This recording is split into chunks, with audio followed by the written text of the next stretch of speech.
Rose இப்போ நம்ம பார்த்துட்டு இருக்கிற இந்த காய் வந்து பார்த்திங்கன்னா பெங்களூரு கத்திரிக்காய். ஸோ இது வந்து ஆர்கானிக் தான். பட் வந்து பார்த்திங்கன்னா எப்படி இருக்குன்னா க்ரீன் கலரில் இருக்கும். அது சீடு இருக்கும். பட் வந்து பார்த்திங்கன்னா ரொம்ப நம்ம ஊர் கத்திரிக்காய் மாதிரி ரொம்ப முத்தி போய் அது மாதிரி இருக்காது. பிஞ்சாக யங்காக இருக்கும். இதை வச்சு நம்ம என்ன பண்ண போகிறோம்னா பொரியல் பண்ண போகிறோம். சரிங்களா? கத்திரிக்காய் பொரியல், அதாவது பெங்களூர் கத்திரிக்காய் பொரியல் எப்படி செய்யறதுன்னு சொல்லி நம்ம பார்க்கலாம்.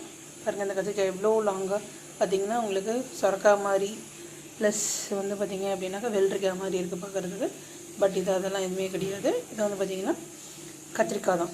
சரிங்களா? க்ரீன் கத்திரிக்காய், பச்சை கலர் கத்திரிக்காய். சீடு வந்து பார்த்திங்கன்னா ரொம்ப முத்தி போய் இல்லாமல் பிஞ்சாக யங்காக டெண்டராக இருக்கும். இதை வச்சு நம்ம வந்து இப்போ நம்ம என்ன பண்ண போகிறோம்னா பொரியல் பண்ண போகிறோம். பெங்களூர் கத்திரிக்காய் பொரியல் செய்வது எப்படின்னு சொல்லிட்டு நம்ம பார்க்கலாம். பெங்களூர் நீளமான பச்சை கத்திரிக்காய் பொரியல் எப்படி செய்கிறதுன்னு பார்க்கலாம். இது மாதிரி பச்சை கத்திரிக்காய் நம்ம என்ன பண்ணணும்னா நம்ம அரிசி கழனி தண்ணியில் கட் பண்ணி பொடி பொடியாக கட் பண்ணி எடுத்து வச்சுக்கிறோம். 2 தக்காளியை பொடி பொடியாக கட் பண்ணி வச்சுக்கணும். 3 பெரிய வெங்காயத்தை இந்த மாதிரி பொடி பொடியாக கட் பண்ணி வச்சுக்கணும். இப்போ பற்ற வச்சு அடுப்பில் வானலி வச்சுக்கிறோம். வானலி வச்சுட்டு தேவையான அளவுக்கு எண்ணெய் ஊற்றிக்கலாம். எண்ணெய் காஞ்சிச்சு. கடுகு தம்பருப்பு சேர்த்துக்கலாம்.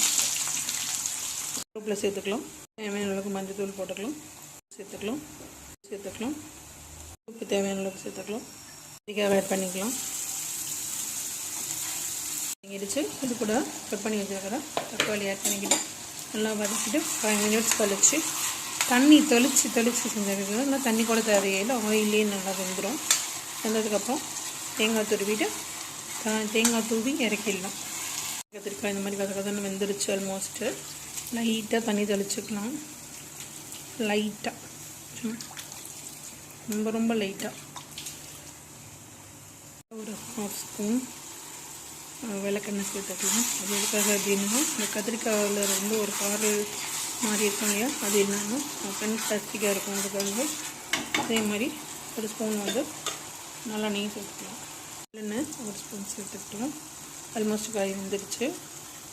ரொம்ப வரன்னு ஆயில் மட்டும் சேர்த்து வறுத்தோம் அப்படின்னா பொரியல் மாதிரி மட்டும் தயிர் சாதம், ரச சாதம், பருப்பு சாம்பார், பருப்பு சாதம், அரிசி பருப்பு சாதம் இருக்கலாம், அது அந்த மாதிரியான நிறையா உப்பு பருப்பு சாதம் அந்த மாதிரி இதெல்லாம் சாப்பிட்டுக்கலாம். அப்படி இல்லாமல் கொஞ்சம் லைட்டாக தண்ணி தெளித்து செஞ்சோம் அப்படின்னா கொஞ்சம் குழம்பு இது மாதிரி வரும். இது வந்து சாதத்தில் கூட போட்டு செஞ்சு சாப்பிட்லாம். சூப்பராக இருக்கும். இல்லை ட்ரை பண்ணி பார்த்துட்டு டேஸ்ட் எப்படி இருந்துச்சுன்னு சொல்லி மறக்காமல் கமெண்ட்டில் சொல்லுங்கள். தேங்க்ஸ் ஃபார் வாட்சிங் த வீடியோ.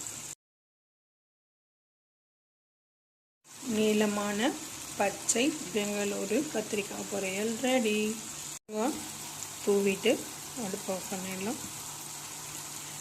நீளமான பச்சை பெங்களூரு கத்திரிக்காய் பொரியல் ரெடி. நீங்களும் வீட்டில் ட்ரை பண்ணி பார்த்துட்டு டேஸ்ட் எப்படி வந்துச்சு அப்படின்றது மறக்காமல் கமெண்ட்டு சொல்லுங்கள்.